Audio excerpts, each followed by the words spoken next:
Assalamualaikum warahmatullahi wabarakatuh. Dear viewers and students, today we will discuss about bioelements.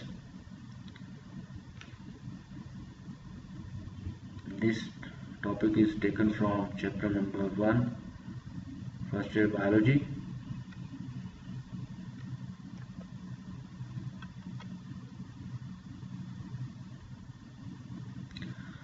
First of all, we will discuss that what are bioelements. बायोएलिमेंट्स क्या होते हैं कि जितने भी जानदार हैं उनको ज़िंदा रहने के लिए, उनको सर्वाइव करने के लिए एनर्जी की ज़रूरत होती है, तवानाई की ज़रूरत होती है। और वो तवानाई उनके पास कहाँ से आती है? उस तवानाई के लिए जानदारों के अंदर हंड्रेड्स ऑफ केमिकल रिएक्शन जो है हो रहे होते हैं। और वो जो केमिकल रिएक्शन होते हैं उनका पर्पज़ क्या होता है कि वो जानदारों को एनर्जी प्रोवाइड करते हैं। इवन कि एक सिंपलेस्ट ऑर्गेनिज्म है उसके अंदर भी बहुत सारे केमिकल रिएक्शन जो है वो हो रहे होते हैं। और इसका पर्पस क्या होता है कि जो केमिकल रिएक्शन होते हैं ये जो है वो एनर्जी को प्रोवाइड करते हैं। इनको प्रोवाइड करते हैं जिन जानदारों में केमिकल रिएक्शन हो रहे होते हैं। तो ये हैरान कुन बात है कि कायनात को वजूद में आए हुए इतना अर्सा हो गया है, लेकिन उस वक्त से लेकर अब तक जो नेचुरली अकरिंग जो केमिकल एलिमेंट्स हैं उनकी तादाद जो है वो 92 है। और उनमें से 92 में से 16 ऐसे हैं जो कि ऐसे कंपाउंड बनाते हैं जिनसे फिर आगे लिविंग ऑर्गेनिज्म जो है वो बने होते हैं। ऐसे एलिमेंट्स जो कि जानदारों की कंपोजिशन में इन्वॉल्व होते हैं उनको हम जो है वो बायो एलिमेंट्स का नाम देते हैं। यानी कि out of 92 natural occurring elements only 16 elements are used in the formation of compounds from which living organisms are made and these elements which are involved in the composition of particular organism are called as bio elements. तो ये हमारे पास list है bio elements की। इसको हमने दो हिस्सों में डिवाइड कर दिया है। एक हिस्से में जो है हमारे पास 6 बायो एलिमेंट्स हैं जो कि मेजर बायो एलिमेंट्स कहलाते हैं, जो कि बॉडी मास का 99% बनाते हैं। और इससे आगे अगली स्लाइड में हम डिस्कस करेंगे ट्रेस बायो एलिमेंट्स को जो कि बॉडी मास का 1% बनाते हैं। तो हमारे पास जो है यहाँ पर बायो एलिमेंट्स के नाम हैं, ये उनका सिंबल है, उसकी परसेंटेज है और ये उनका रोल है। तो सबसे पहले हम बात करते हैं ऑक्सीजन की, जिसका सिंबल O है और इसकी परसेंटेज सबसे ज़्यादा है 65%। और ये रेस्पिरेशन के लिए ज़रूरी है। और भी इसके काफ़ी सारे जो है वो रोल हैं, लेकिन हम जो है वो याद दहानी के लिए हम जो है वो यहाँ पर इनके जो है वो एक या दो जो इनके रोल्स हैं वो देखते जाएंगे। कार्बन की बात करेंगे तो इसका सिंबल C है, इसकी परसेंटेज 18 है। तो अगर हाई से लो परसेंटेज की तरफ जाएं तो दूसरे नंबर पे आता है ये। और ये ऑर्गेनिक कंपाउंड जो है उनकी ये बैकबोन है। जितने भी ऑर्गेनिक कंपाउंड उनके अंदर ये पाया जाता है, स्केलेटन ऑफ लाइफ है। तीसरे नंबर पे हाइड्रोजन की बात करते हैं जिसका सिंबल H है और इसकी परसेंटेज 10 है।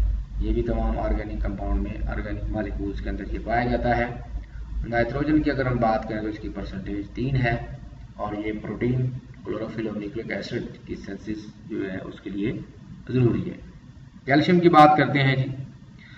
कैल्शियम जो है इसकी जो परसेंटेज है वो 2 है और ये बोन्स और टीथ की फॉर्मेशन के लिए ज़रूरी है। उसके बाद हम बात करते हैं फास्फोरस की। फास्फोरस का सिंबल P है, परसेंटेज इसकी कितनी है? 1% है। और ये DNA और RNA की सिंथेसिस के लिए जो है वो उनके फॉर्मेशन के लिए जो है ये ज़रूरी है। तो एंड में मैंने लिखा है कि इसमें हमारे पास ये जो 6 बायो एलिमेंट्स हैं ये बॉडी मास का 99% बनाते हैं। उसके बाद हम बात करते हैं बाकी जो हमारे पास 10 बायो एलिमेंट्स हैं, क्योंकि हमने टोटल कहा था कि 16 हैं। तो 10 बायो एलिमेंट्स हैं वो बॉडी मास का 1% बनाते हैं। उनमें से 6 ऐसे हैं जिनकी वैल्यूज़ दी गई हैं परसेंटेज में, 4 बाकी ऐसे हैं जिनकी वैल्यूज़ नहीं दी गई, जिनको हम ट्रेस एलिमेंट्स कहते हैं। तो उनकी यानी कि मिकदार बहुत ही थोड़ी होती है। तो अक्सर ये पूछा जा सकता है, शॉर्ट क्वेश्चन भी आ जाता है या मरूजी भी आ जाती है कि ट्रेस बायो एलिमेंट्स कौन कौन से हैं, उनके आपने नाम याद रखने हैं। वो हमारे पास एंड में दिए हुए हैं। कॉपर हो गया, जिंक हो गया, मैग्नीज हो गया, आयोडीन हो गया। ये 4 हैं, कॉपर, जिंक, मैग्नीज और आयोडीन। तो हम ऊपर से शुरू करते हैं परसेंटेज के हिसाब से।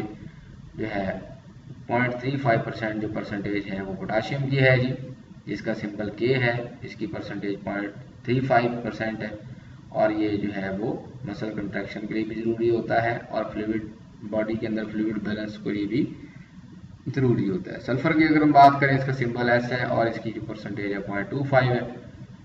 प्रोटीन की तैयारी के लिए जो है और उसके अलावा केमिकल्स को डिटॉक्सीफाई करने के लिए, जो टॉक्सिक केमिकल होते हैं उनको डिटॉक्सीफाई करने के लिए ज़रूरी है। क्लोरीन की अगर हम बात करें तो ये तीसरे नंबर पे आता है परसेंटेज में, माइनर एलिमेंट्स में। इसकी परसेंटेज 0.15 है और ये गैस्ट्रिक एसिड का अहम कंपोनेंट है, जो गैस्ट्रिक जूस है जिसमें HCl मौजूद होता है। सोडियम की अगर हम बात करें, इसका सिंबल Na है। Na जो है नेट्रियम से लिया गया है और इसकी जो परसेंटेज है वो क्लोरीन के बराबर है जी। और इसका काम क्या है? नर्व इम्पल्स की कंडक्शन और उसके अलावा फ्लूइड बैलेंस को बॉडी के अंदर मेंटेन रखना। उसके बाद हम बात करेंगे जी मैग्नीशियम की। मैग्नीशियम की जो परसेंटेज है वो क्लोरीन और सोडियम से कम है। कितनी है जी? 0.05। और ये जो है एनर्जी मेटाबॉलिज्म और प्रोटीन सिंथेसिस के लिए ये भी ज़रूरी है। आयरन की बात करते हैं तो इसकी जो परसेंटेज है मैग्नीशियम से भी कम है, जो कि 0.004 है और ये हीमोग्लोबिन की प्रोडक्शन के लिए इसेंशियल है। उसके बाद हम बात करेंगे जी 4 ऐसे बायोएलिमेंट्स की जो कि ट्रेस कैटेगरी में आ जाते हैं, यानी कि बिल्कुल जिस्म में थोड़ी मिकदार में ये पाए जाते हैं। तो इनके सिंबल जो है देखते हैं और साथ साथ इनके हम रोल का भी जो है वो डिस्कस करते हैं। सबसे पहले हमारे पास है जी कॉपर। इसका सिंबल Cu है और ये बहुत सारे एंजाइम के लिए कोफैक्टर का काम करता है। ये कोफैक्टर क्या होता है जी? Non protein part of enzyme that is used for proper functioning, that is essential for the proper functioning of the enzyme. यानी एंजाइम के साथ अगर कोफैक्टर नहीं होगा तो एंजाइम की वर्किंग नहीं होगी। जिंक की बात करते हैं तो ये भी ग्रोथ और डेवलपमेंट के लिए ज़रूरी है। इसका सिंबल Zn है। मैग्नीज की बात करते हैं तो ये भी बहुत सारे एंजाइम के लिए एज ए कोफैक्टर काम करता है।